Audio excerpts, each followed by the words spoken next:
एक नए टॉपिक के साथ। कल हमने एग्ज़ाम का चैप्टर थोड़ा सा स्टार्ट किया था, हमने स्टार्ट लिया था। हमने बताया था कि जो है ना एग्ज़ाम ग्रीक वर्ड है, वो थोड़ा और व्यू लेते हैं लास्ट लेक्चर का कि जो है ना एग्ज़ाम एक ग्रीक वर्ड है। इन मतलब इनसाइड और ज़ाइम मतलब ईस्ट, मतलब ये फर्स्ट टाइम ईस्ट में पाया गया था, इस वजह से इसको नाम भी एंजाइम देते हैं। तो इस तरह जो है ना आगे हम साइंटिस्ट के नाम हमने बताया थे, और उसके बाद फिर हमने बताया था कि जो है ना एंजाइम का नेचर क्या है और ये इसका काम क्या है। इसकी डिफिनीशन भी हमने कल की थी। इसमें हमने बताया था कि ये एक रिएक्शन को बहुत हाईली स्पीड अप करता है। आज हम पढ़ेंगे इसके प्रॉपर्टीज़। प्रॉपर्टीज़ की तरफ आते हैं।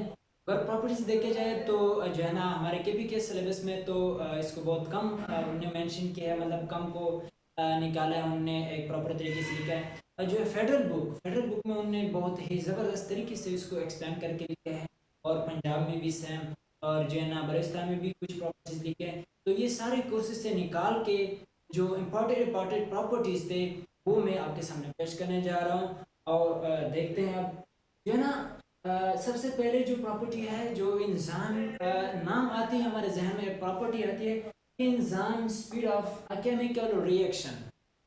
ये हम जनरल पढ़ते आते हैं और हमने ये पढ़ा भी है कि जो है ना इंजाम एक रिएक्शन को स्पीड अप करता है।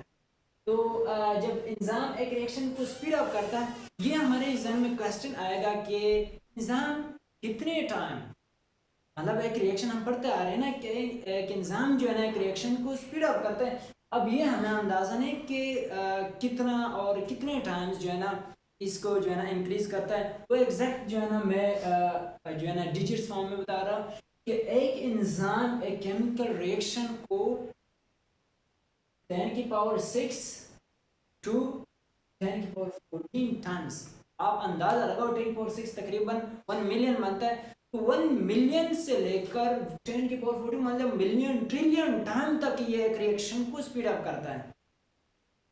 एक रिएक्शन को 10 की पावर 6 टू मतलब एक मिलियन से लेकर पता नहीं कितने टाइम तक ये इंक्रीज करता है, मिलियन ट्रिलियंस तक एक रिएक्शन को ये इतनी हाईली स्पीड अप करता है।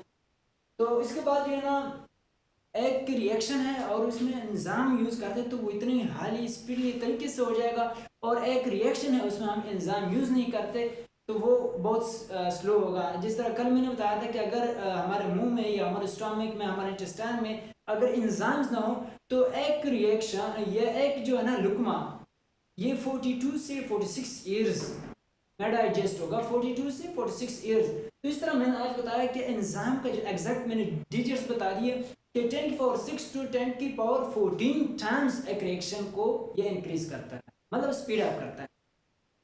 जब हम चलते हैं दूसरे पॉइंट की तरफ, less amount of enzyme are required for a reaction, मतलब कम एंजाइम जो है ना रिक्वायर्ड होता है एक रिएक्शन के लिए। ये नहीं कि जनाब है ना सबस्ट्रेट से ज्यादा एंजाइम दरकार है, नहीं। इसलिए कि एंजाइम जो है ना वो अनचेंज रहता है। एक रिएक्शन उसने करवा दी है ना, वो सबस्ट्रेट जो है ना प्रोडक्ट में कन्वर्ट हो गया। अब जो है ना एंजाइम फिर जो है ना सेम सबस्ट्रेट रहता है तो उसको डाइजेस्ट करता है, फिर उसको कन्वर्ट करता है। तो इस तरह मतलब ये प्रोसेस चलता रहता है। तो एक एंजाइम जो है ना कम मिकदार में एंजाइम्स रिक्वायर्ड होते हैं एक ज़्यादा सबस्ट्रेट को कन्वर्ट करने प्रोडक्ट्स में।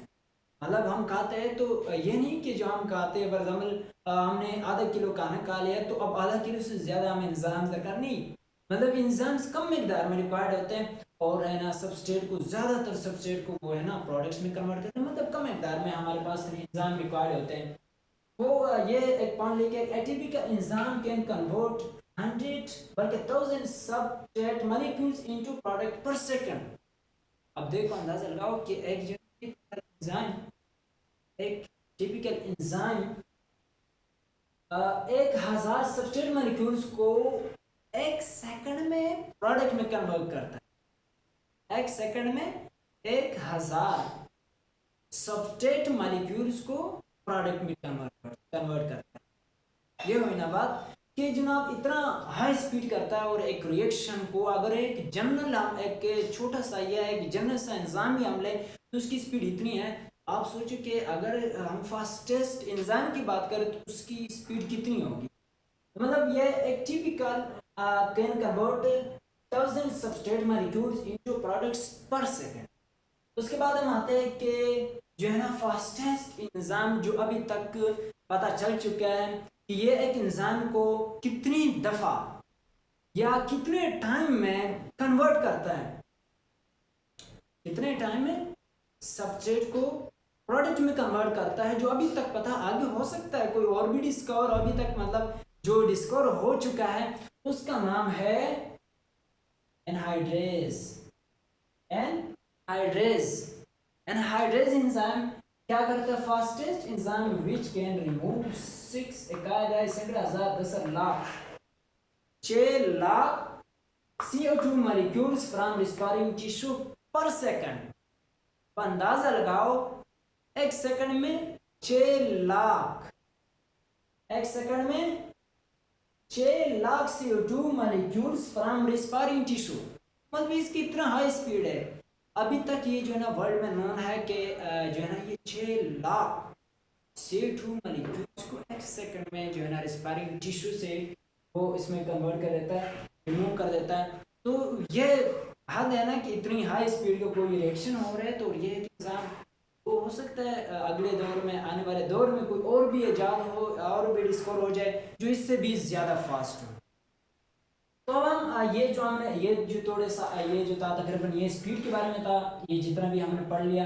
आगे हम आते इसके शेप की तरफ, इसका शेप कैसा है और किन चीज़ों से बना है वो हमने कल डिस्कस किया था वैसे जनरल, कि जो है ना एंजाइम्स और मेड अप ऑफ प्रोटीन्स, और प्रोटीन हमने पढ़ लिया था को 10,000 अमीनो एसिड से मिलकर जो है ना प्रोटीन बनता है। अगर इससे कम हो तो वो जिस तरह राइबोसोम है हमारे पास, वो राइबोसोम जो एंजाइम हमारे पास राइबोसोम्स में होते हैं वो 10,000 से कम, मतलब आरएनए से बने होते हैं, मतलब अमीनो एसिड्स तो है लेकिन आरएनए से बना होता है, मतलब 10,000 से कम उसमें अमीनो एसिड्स होते हैं या जो भी चीज़ उसी पेप्टाइड जो भी चेन से बना होता है। तो मतलब जो एक प्रोटीन होता है 10,000 अमीनो एसिड से बना होता है। तो एंजाइम है या तो 10,000 अमीनो एसिड मतलब एक प्रोटीन से बना होगा, या इससे बढ़कर इससे ज़्यादा जितने भी हो सकते हैं। अच्छा, फिर हम इसकी शेप की तरफ आते हैं कि they are globular in shape. मैंने पढ़ लिया था कि they are 3 dimension, 2 dimension 3 dimension होते हैं आम तौर पर, ये जो होते हैं हमारे पास एंजाइम और प्रोटीन से बना होते हैं। उसके बाद जो है ना एक और पॉइंट है स्ट्रक्चर और क्वार्टरनरी, ये हमने जो है ना स्ट्रक्चर इसके साथ रिलेट करते हैं ग्लोबुलर के साथ। तो एक और पॉइंट है sensitive to temperature and pH, sensitive to temperature and pH. इसका मतलब यह है कि जो है ना टेम्परेचर और पीएच पे ये डिपेंड करता है। अच्छा, अब मैं एग्जांपल दे रहा हूँ कि कभी कभी अवकात बाज़ अवकात हमें यूँ होता है कि हमें बुखार हो गया होता है, तो हमारा दिल नहीं करता किसी चीज़ को खाने, दिल नहीं करता, कोई काफ़ी घंटे हम कुछ नहीं खाते ना, फिर भी भूख नहीं लगती, वजह क्या? अब मैं जो है ना टेम्परेचर का बता रहा हूँ कि फॉर एग्जांपल एक एंजाइम है, वो नॉर्मल टेम्परेचर 37 डिग्री सेंटीग्रेड या 98 फ़ारेनहाइट पे वो काम करता है। अब जब मुझे बुखार हो जाता है तो तकरीबन टेम्परेचर 37 से अबव हो जाता है, या 38 या 39 तक ये जो है ना सेल्सियस में हो जाता है। तो अब जो इंसान के लिए 37 रिक्वायर्ड है नॉर्मल, तो वो अब ज़्यादा हो गया या इससे कम हो जाता है तो भी मतलब उसके रेंज का नहीं है, नॉर्मल नहीं है, तो क्या होगा? अब ये जो एंजाइम ने रिएक्शन करना है वो एक प्रॉपर टेम्परेचर में करेगा। अब प्रॉपर टेम्परेचर कम ज़्यादा हो गया तो मैंने बता दिया कि बुखार में भूख नहीं लगती, क्यों? क्योंकि वो टेम्परेचर जो होता है वो नॉर्मल नहीं होता, वो इंक्रीज कर जाता है अपने नॉर्मल लेवल से। तो एंजाइम जो है ना उसके लिए जो है ना टेम्परेचर, स्पेसिफिक टेम्परेचर पे काम करता है। तो इस तरह पीएच, अब एक मीडियम है फॉर एग्जांपल हमारा स्टमक है, अब स्टमक में सेल रिलीज होते हैं, एक जो है एसिडिक मीडियम बन जाता है। अब बाज़ औक़ात ये होता है कि हमारे जो प्रोटीज एंजाइम है हमारे स्टमक में, तो वो काम नहीं करते, क्योंकि जो हमारे स्टमक एसिडिटी है वो बढ़ जाती है। एसिडिटी फॉर एग्जांपल, वो एसिडिटी जब बढ़ जाती है तो वो फिर प्रॉपर काम नहीं कर सकता है, या इससे कम हो जाती है ना, जो हमारे पास बेस जो बेसिटी आ जाती है स्टमक में, तो भी जो है ना प्रॉपर काम नहीं करता। मतलब इसको पीएच की भी प्रॉपर ज़रूरत है कि जो मीडियम होता है ना वो एसिडिक है या बेसिक है, इसके लिए मीडियम इसकी भी ज़रूरत होती है ना। तो ये मतलब sensitive to temperature and pH. अगला अगला जो पॉइंट है, दे आर स्पेसिफिक।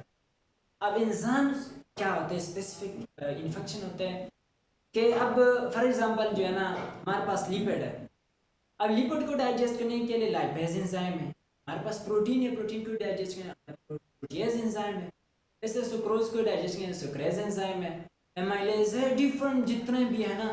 तो अब ऐसा तो नहीं होता ना कि जनाब लाइपेज जो है ना उठ के जो है ना सुक्रोज या प्रोटीन को डाइजेस्ट करने लग जाए, या प्रोटीएज उठ के जो है ना लिपिड को डाइजेस्ट करने लग जाए। मतलब they are specific in their function, highly specific. कुछ होंगे जो स्पेसिफिक नहीं होंगे, लेकिन हाईली है ना, मैं बात कर रहा हूँ कि हाईली जो है ना वो स्पेसिफिक इन फंक्शन है कि अब जो है ना प्रोटीएज है ये प्रोटीन को ही डाइजेस्ट करेगा, ये प्रोटीन को ही डाइजेस्ट करेगा। अब जो है ना लिपिड लाइपेज है तो वो लिपिड को ही डाइजेस्ट करेगा, ये नहीं कि अपनी मर्जी से जो है ना जो भी उनकी मर्जी है अपनी मर्जी से ये डाइजेस्ट करता है। तो ये मैं बता दें कि दे आर स्पेसिफिक, मतलब सुक्रोज है तो सुक्रेज है तो सुक्रोज को करेगा, लाइपेज है तो लिपिड को करेगा, प्रोटीएज है तो प्रोटीन को ही करेगा, मतलब दे आर स्पेसिफिक। जो हमारे पास जो है ना एंजाइम्स के टाइप्स की तरफ आते हैं कि जो है ना एंजाइम के टाइप्स कितने हैं, वो भी इसी प्रॉपर्टीज में लिखे हैं उन्होंने कि जो है ना जो एंजाइम के हमारे पास टाइप्स है। अब वो कुछ एंजाइम्स ऐसे हैं जो इनसाइड द सेल वर्क करते हैं, जिस तरह हमारे पास लाइसोसोम में जो एंजाइम, और कुछ ऐसे हैं जो आउटसाइड द सेल काम करते हैं, जिस तरह हमारे पास डाइजेस्टिव कैनाल में है, मतलब हमारे पास जो गट में है एंजाइम्स। अब दो टाइप के होते हैं, और जो एंजाइम्स वो एंजाइम्स जो इनसाइड द सेल वर्क करते हैं, जो इनसाइड द सेल वर्क करते हैं कहते हैं इंट्रासेलुलर एंजाइम, इंट्रासेलुलर एंजाइम। और जो आउटसाइड द सेल काम करते हैं, आउटसाइड द सेल काम करते हैं, हम कहते हैं एक्स्ट्रा सेलुलर एंजाइम। मैंने बता दिया कि जो इंट्रासेलुलर में है, जो हमारे पास सेल के अंदर लाइसोसोम होता है, लाइसोसोम के पास जो एंजाइम होते हैं वो इनसाइड द सेल होंगे, और जो हमारे पास गट में होते हैं या फंजाई के पास भी कुछ एंजाइम्स होते हैं जो खुराक में डालते हैं और उसको डाइजेस्ट करते हैं ऑब्जर्व के लिए। तो एक्स्ट्रा जो हमारे पास या हमारे पास डाइजेस्टिव ट्रैक में हमारे मुंह में है माइलेज एंजाइम होते हैं या प्रोटीएज एंजाइम होते हैं, या बाकी भी जितने भी एंजाइम्स हमारे जो है ना गट में आते हैं, हमारे पास एलिमेंट्री कैनाल में आते हैं, तो वो आते हैं हमारे पास एक्स्ट्रासेलुलर एंजाइम। अच्छा, ये हो गया। इसके बाद जो है ना एंजाइम की एक और जो बहुत शानदार प्रॉपर्टी, बहुत शानदार प्रॉपर्टी, वो है लोअर द एक्टिवेशन एनर्जी। एक रिएक्शन हो रहा है उसकी ये जो एक्टिवेशन एनर्जी को कम कर देता है, बल्कि उसकी एनर्जी को कम कर देता है। कैसे? अब पहले तो हम ये पता होना चाहिए कि एक्टिवेशन एनर्जी होती है। एक्टिवेशन एनर्जी क्या होती है? The minimum amount of energy, the minimum amount of energy which is required to start a reaction. अच्छा, अब एंजाइम क्या करता है? इस एनर्जी को कम कर, ताकि जो है ना एक प्रोसेस आसानी से स्टार्ट हो, ये प्रोसेस आसानी से स्टार्ट हो जाए। और जो है ना इसका तो काम ही क्या है? जल्दी करना है, जल्दी करना। एक रिएक्शन है, सब्सट्रेट आ गया तो इसने जल्दी जल्दी जो है ना प्रोडक्ट में कन्वर्ट कर दिया, मतलब इसका काम है जल्दी जल्दी कन्वर्ट करना, और एक्टिवेशन एनर्जी कम करके जो है ना उसको जल्दी प्रोसेस जल्दी करवा देते हैं। मतलब lower the activation energy. Activation energy के बारे बता रहा हूँ कि the minimum energy which is required to start a chemical reaction, a biological reaction. ये हो गया, ये कुछ प्रॉपर्टीज थे, कोई तकरीबन 9-10। ये फेडरल बलूचिस्तान केपी के पंजाब टेक्स्ट बुक से निकाले गए, तो उनसे मैंने निकाले थे ये कुछ प्रॉपर्टीज। अब हम चलते हैं, ये तो हमारा टॉपिक हो गया प्रॉपर्टीज ऑफ एंजाइम। जो है ना कुछ बुक्स में इसको सही तरह नहीं लिखा, लेकिन जो है ना मैंने पॉइंट्स के फॉर्म में आपको समझाया है, और अच्छे मतलब जो अच्छे अच्छे पॉइंट्स थे, जो ज़्यादा मतलब या ऐसे पॉइंट्स थे जो हमें काम दे रहे थे, वो मैंने सारे लिख के सामने रख दिए। ये हो गया आज का लेक्चर। बस अल्लाह करे आपके फ़ायदे के लिए हो। इंशाल्लाह मैं कोशिश करूँगा ज़्यादा से ज़्यादा बुक स्टडी करो आपके लिए, ताकि आप उससे फ़ायदा उठा सको। इंशाल्लाह मिलते हैं नेक्स्ट वीडियो में।